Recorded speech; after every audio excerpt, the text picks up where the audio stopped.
미학자나 도예가나 그다음에 미술사를 하는 사람들이 굉장히 어떤 미학적으로 풍만한 달을 연상시킨다 그런 말을 한 적이 있습니다. 그다음에 또 하나 여기 이렇게 간장 흘린 것처럼 보이는 거 있잖아요. 이 작품 실제로 보신 적 있으십니까? 지금은 아마 다른 것 때문에 잠깐 전시장에서 철수를 했다고 하는데 실제로 보면은 아주 하얗지가 않고 저기 이 밑에 부분하고 옆 부분이 약간 음식물 흘린 것처럼 좀 칼라로 되어 있어요. 저거는 원래 만들 때부터 그렇게 된 게 아니고 그 이후에 이렇게 좀 화학적으로 얘기하면 다른 이물질하고 반응을 일으켜서 그런 겁니다. 저 주변에다가 뭐를 장기간 담가둘 수도 있고 아니면 접촉을 시킬 수도 있고 온도 변화가 있을 수도 있고 그래서 원래는 이렇지 않았을 것이다 라는 걸 말씀드립니다. 아까 사람 얘기를 했는데 제 생각은 그렇습니다. 이게 그릇으로만 보면 별로 그렇게 재밌지는 않아요. 그냥 이거 얼마짜리 이거 아름답게 해서 음식을 여기다가 뭘 담아 먹으면 맛있을까 이 정도로 끝일 수 있습니다.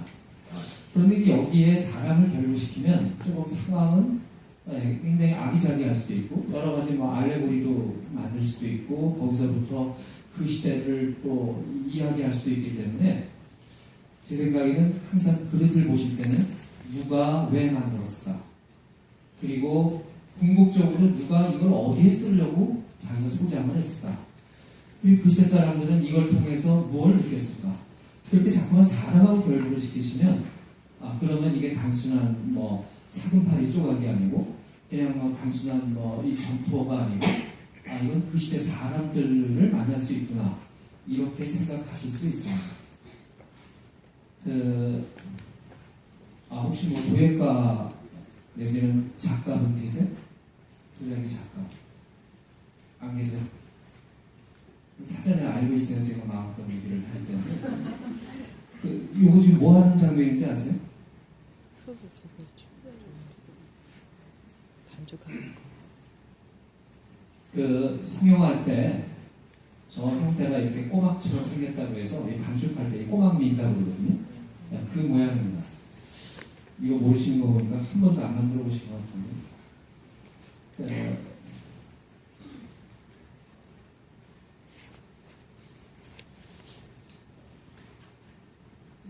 다 그런 건 아닌데 요즘 학생들은 한자가 필수가 아닌 거예요. 물론 졸업할 때는 지금 필수로 되어 있습니다. 저희 학교 경우에. 그런데 거의 한문을 제3 외국어 정도로 생각을 많이 하기 때문에 이렇게 편하게 다가오진 않아요. 그런데 적어도 미국에 오시는 분들 정도면 요거는 박제가 그다음에 요거는 아시죠? 그 유명한 북학의입니다. 그러면 여기서 질문은 뭐냐?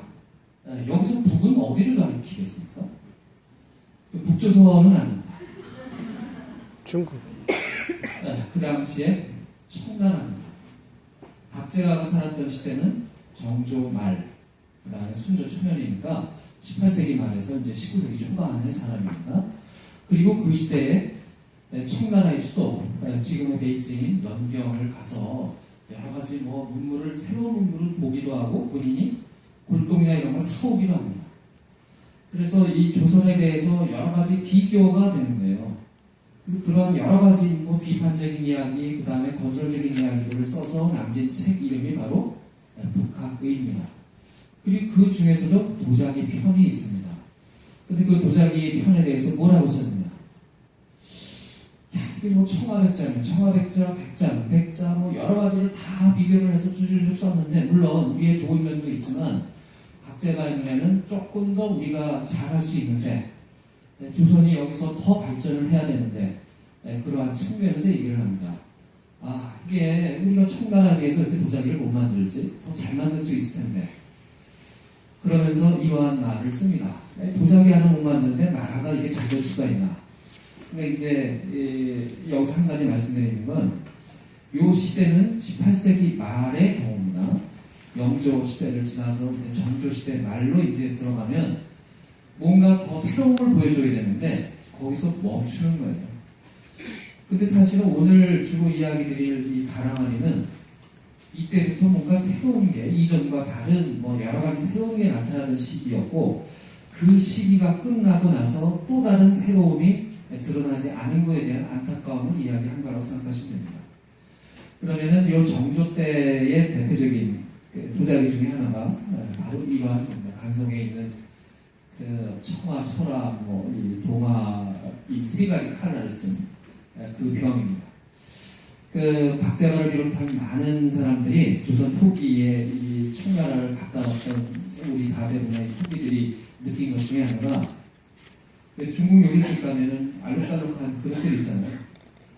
네, 그 그릇들의 알록달록한 것은 그냥 일반적으로 백자를 다 만든 다음에 다 굽고 나서 그 위에다가 다른 알료로 또 그림을 그리는 겁니다.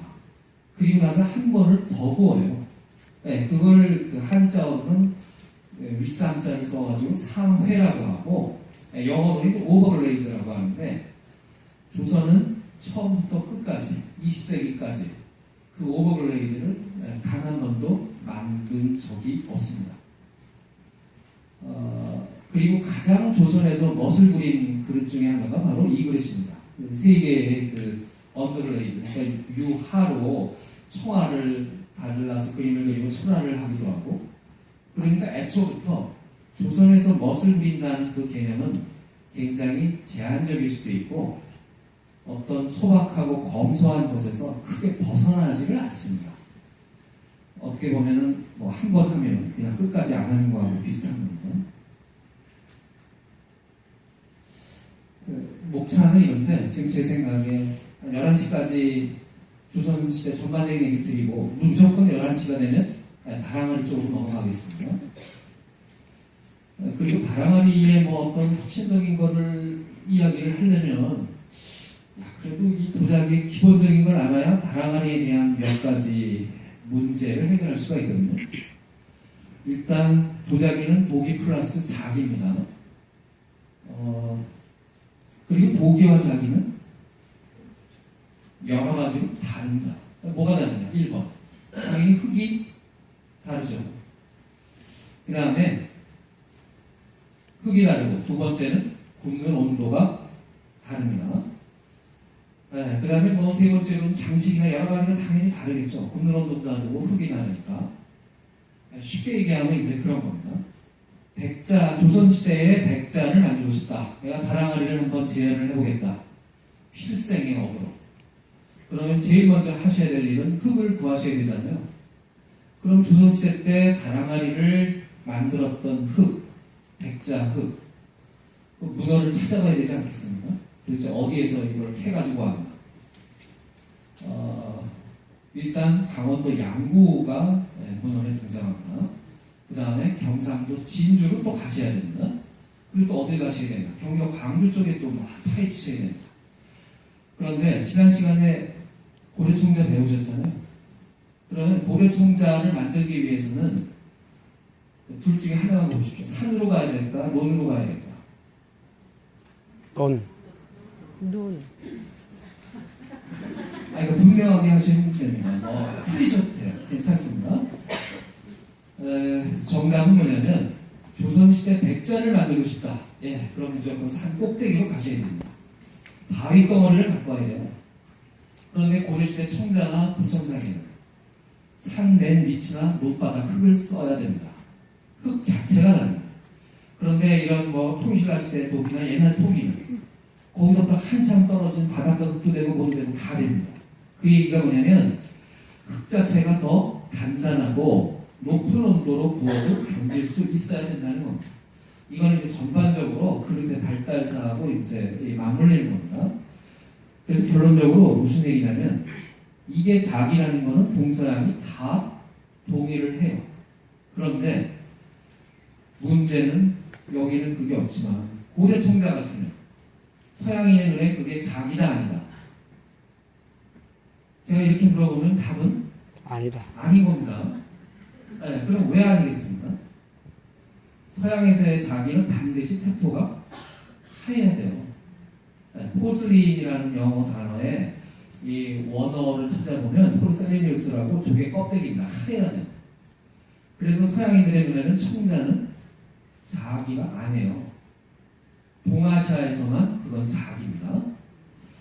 어쨌든 이건 지금 백자 이야기니까. 뭐 이거 국사 교과서에 많이 보신 겁니다. 그럼 왜 뭐 옛날 사람들이 저렇게 포탄형으로 토기를 만들었겠습니까? 저렇게 만들었을 때 제일 편리한 점. 저희가 고고학 그 애들 실습 시간에 저걸 만들어 보라고 합니다. 저건 그렇게 어렵지 않아요. 만드는 게. 그 다음에 만든 다음에 그냥 써봐. 했을 때 저거를 어떻게 쓸 수 있겠습니까? 땅을 잠깐 파고, 쟤를 거기다 온법 파진 데다가 집어넣으면 돼요. 아니면 거치대 같은 걸 쓰기도 하고. 그래서 굽이 필요가 없습니다. 저 상태에서 굽이 필요한 그릇으로 가는데도 상당한 시간이 걸립니다. 뭐 몇천 년이 걸릴 수 있어요. 이렇게 뭐 이런 식의 굽을 만들고 뭐 몸통을 만들고 오늘날 우리가 생각하는 그런 삼국시대 토기를 만드는 데까지도 뭐 몇천 년 흘렀다고 생각하시면 됩니다.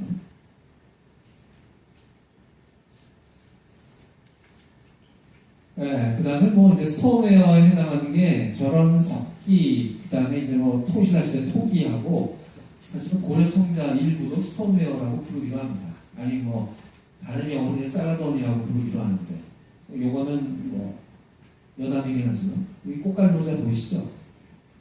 그래서 이 사람은 우리나라 토착인이 아닙니다. 그리고 제가 어두워서 잘은 안 보이지만 그냥 몇몇 분만 뵈면 굉장히 우리는 많이 섞여 있다.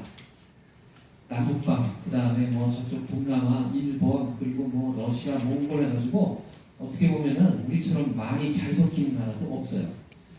그렇게 잘 섞였는데도 왜 잘 섞였느냐? 그렇게 섞였는데도 우리 연예인들 보면 전 세계가 다 바라니까 정말 잘 섞여 있구나. 그리고 이 사람은 저 멀리 서양에서부터 온 사람입니다.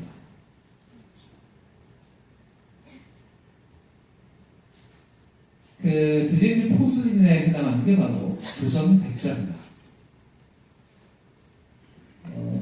저거 드리면 뭐에 쓰시겠습니까? 막걸리병. 술 드시고 또 술만 드실게요. 커피도 드세요. 그 술 중에 차가운 술은 괜찮습니다. 그 다음에 색깔이 없는 술도 괜찮아요. 그런데 아까 커피 얘기하셨잖아요. 만약에 뜨거운 커피를 저기에 담고 오랫동안 쓰시면 그 후에 어떻게 되겠습니까? 색깔이 변해요. 왜 변합니까? 여기서 약간 좀 과학적인 얘기가 들어가는 겁니다. 저게 백자 이렇게 텍토로 모양을 만든 다음에 가마에서 굽고 그 다음에 뭐 그게 초벌구입니다. 그 다음에 유약을 바르잖아요.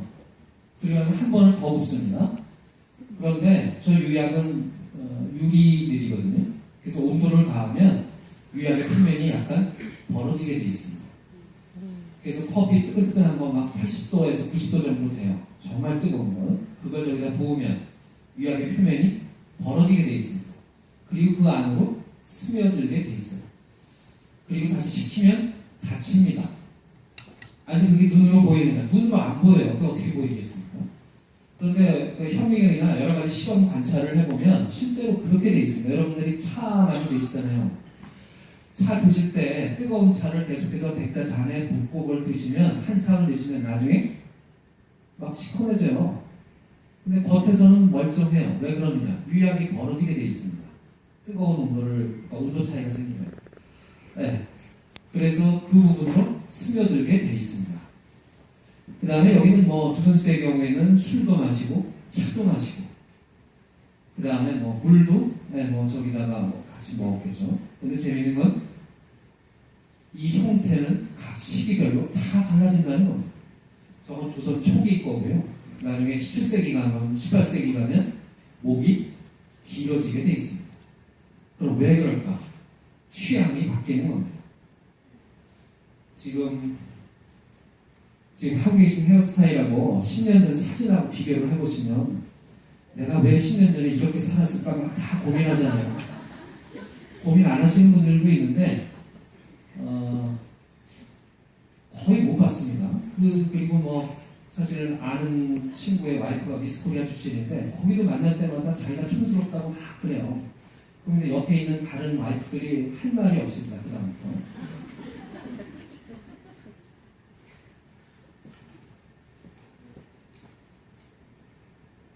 네, 여기에 고령도는 경상도 고령하고 상관이 있다 없다? 네, 없습니다. 그럼 뭐하고 상관이 있겠습니까? 그거 아시면 고수의 반면에 오실 수 있습니다. 중국에 가시면 혹시 경덕진이라고 들어보셨어요? 징거장? 네. 네, 중국 원대 이후에 백자의 아주 메카입니다. 황실 그릇을 만들던 곳으로 유명한데 그 징거전 옆에 가면 뭐가 있느냐? 고령 산이라고 있습니다. 까오리는 거기서 뭐가 나오느냐? 중국 백자 흙이 나옵니다. 지금도 나와요. 가시면 보실 수 있습니다. 얼마 정도가 나오느냐? 앞으로 1000년치가 있습니다. 가면 산이 몇 개가 모여 있어요. 백자 통이다 전부 다. 그래서 그 까오딩산에서 나오는 백자 태토를 19세기에 유럽의 학자가 화학 분석을 했습니다. 그래서 전 세계에서 이것과 똑같은 화학 성분을 가지고 있는 모든 흙은 다 고령토라고 부르기 시작을 한 겁니다. 카오리나이트가 그렇게 해서 나오는 말이고요. 그래서 우리나라 고령하고는 아무 상관이 없는데 계속해서 고령하고 상관이 있다고 주장을 할 때는 상당히 좀 애매하기도 한데 그것도 이제 고령 시에서 뭘 불러가지고 할 때 그렇게 얘기를 해달라고 하면 그건 이제 굉장히 황당해지는 겁니다. 그 다음에 이제 거짓말을 할 수는 없잖아요. 그래서 고령에서도 고령토가 나올 수도 있다라고만 이제 얘기를 하는 거예요. 그 다음에는 당연히 유약이 있어야 됩니다. 그러면 유약은 뭘로 만들겠습니까? 예, 지금 말씀하신 재, 그리고 또 재만 100% 쓰면 100% 안 됩니다. 그 유약을 씌운 다음에 얘가 1500도 이상에서 견뎌내야 되잖아요. 유약이. 아니면 다 흘러내리면 안 되니까. 그래서 뭘 집어넣어야 되느냐. 석회석, 규석, 장석 다 섞어야 돼요. 그 섞는 비율이 재미있는 건 시대마다 달라집니다. 이 얘기는 왜 해드리느냐. 나중에 다랑아리 시대 가면 그 유약이 바뀌어요. 그래서 조선 백자의 색깔이 바뀝니다. 그게 또 하나의 미감에 크게 작용을 합니다. 그 시대의 여러 가지가. 그리고 실제 유약은 미숫가루 아시죠? 네, 미숫가루처럼 생겼습니다. 그래서 왜 유약이라고 하냐면 물에 타면 쫙 퍼지게 돼 있어요. 그래서 그거를 농도를 조절해가지고 다르거나 집어넣게 돼 있는 겁니다. 그 다음에 이건 뭐 불 때는 가만한데 불 혹시 떼는 거 구경하셨어요?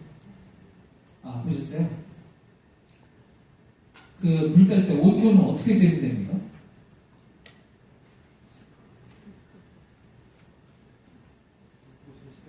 예, 불꽃의 색을 보신다. 예, 그것도 일부분은 맞습니다. 근데 정확치는 않습니다. 그리고 또 어떻게 하시겠어요? 이렇게 손으로 찌해본다. 그거는 처음에는 가능해요. 100도 이전까지는 가능합니다. 그 다음에 내가 해보기 어려우니까 누군가를 시켜본다. 그건 이제 설화에 나오는 거잖아요. 자기가 소신공양할 때는 그렇게 할 수 있습니다. 근데 실제로 어떻게 했느냐. 중국이나 우리나라나 발굴을 해보니까 백자든 청자든 유약을 발라가지고 이걸 한 파편을 20조각, 30조각을 내요. 그리고 가운데 구멍을 뻥 뚫어가지고 그 쪼가리를 각 가마 칸에다 집어넣습니다. 그리고 나서 1시간이고 2시간 후에 꼬챙이를 하나씩 꺼내요. 그리고 나서 유약이 얼마나 녹았나 그걸 보고 온도를 추정하는 겁니다.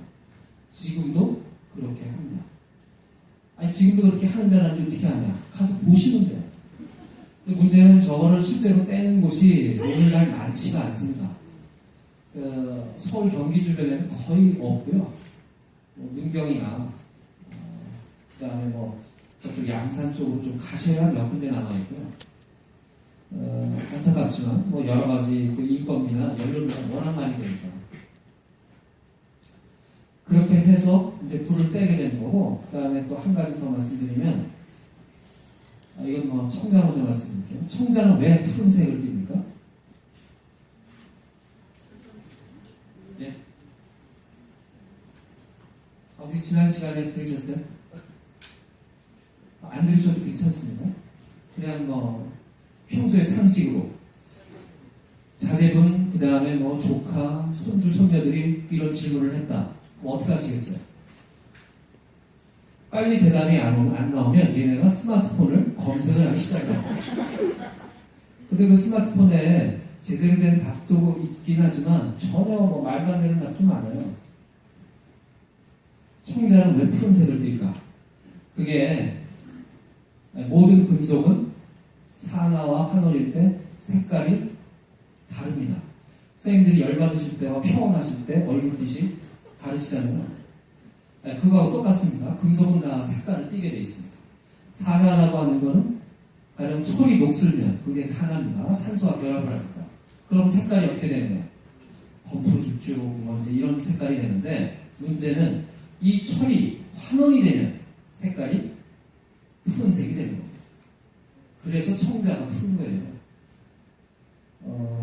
뭐 오늘 다락하냐고 상관없지만 알아두시면 요긴하게 쓸 때가 많습니다. 왜? 그걸 그렇게 과학적으로 설명하는 사람은 거의 없습니다. 그러면 가마 속에서 어떻게 하면 철을 환원을 시킬까? 유약 속에 철이 들어있거든요. 한 1% 정도. 그럼 어떻게 하면 환원을 시키겠습니까? 어떻게 하면 가마 속에서 공기를 줄이거나 아니면 아예 없앨 수 있겠습니까? 일단 문을 닫는다. 예. 그 다음에 문만 닫는다고 해결이 안 됩니다. 장작을 많이 넣는다, 더 적게 넣는다. 예, 많이 넣는답니다. 되게 제가 사지선다로 답을 냈을 때는 자신있게 답을 많이 하시는데, 둘 중에 하나 고르라고 하시면 굉장히 어려워지는 겁니다. 이게 50%인데 내가 틀리면 어떻게 되나. 그 장작을 넣으면 장작이 탈 때 탄소가 발생하거든요. C가. 근데 그 탄소는 항상 산소하고 결합을 해야 됩니다. 그런데 이 공기 중에 산소가 많으면 아무 문제가 없어요. 근데 공기 중에 산소가 없으면 유약 속에 있는 산소를 뺏어갑니다. 즉 산화철, 산화제이철, 4,3 산화철이 있는데 그 철이 환원이 되는 겁니다. 그래서 푸른색이 되는 거예요. 그럼 그걸 누가 전 세계에서 제일 처음에 알아냈나? 중국 장인들입니다. 근데 그걸 가르쳐 주겠습니까? 절대 안 가르쳐 주죠. 네, 그래서 우리가 1000년이나 늦게 청자를 만들게 된 겁니다. 그리고 처음에 이렇게 만들게 된 것도 그건 우리가 솔직하게 인정해야 되니까. 중국 장인들이 안 가르쳐 주면 몰라요. 그거 어떻게 하겠습니까? 지금 내가 안 가르쳐 드리려면 평생 모르실 거 아니에요.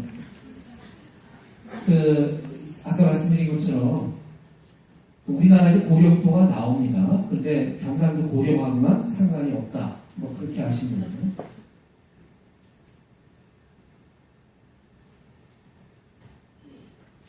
그 유약에는 전 세계적으로 유약은 크게 두 종류가 있습니다. 하나는 뭐냐면 식물재, 그 다음에 장석, 뭐 규석 이런 걸 섞어서 쓰는 우리가 많이 보는 청자나 백자의 유약이 있고, 두 번째 중국집에 가서 아까 알록달록한 거 얘기 드렸잖아요. 그거는 납이 주성분입니다. 그래서 그 납을 쓰면 여러 가지 컬러링을 내는데 굉장히 부드럽게 할 수가 있고, 단지 납을 썼을 때 가장 치명적인 약점은 뭐겠습니까? 인체에 해롭습니다. 그래서 솔직히 말씀드리면 화장품을 많이 드시면 별로 좋지는 않습니다. 지금 이제 많이 PBO 성분을 빼긴 했는데, 과거 이제 뭐 당나라, 우리나라 삼국시대 같은 이 납성분이 엄청나게 많이 들어있습니다. 대신에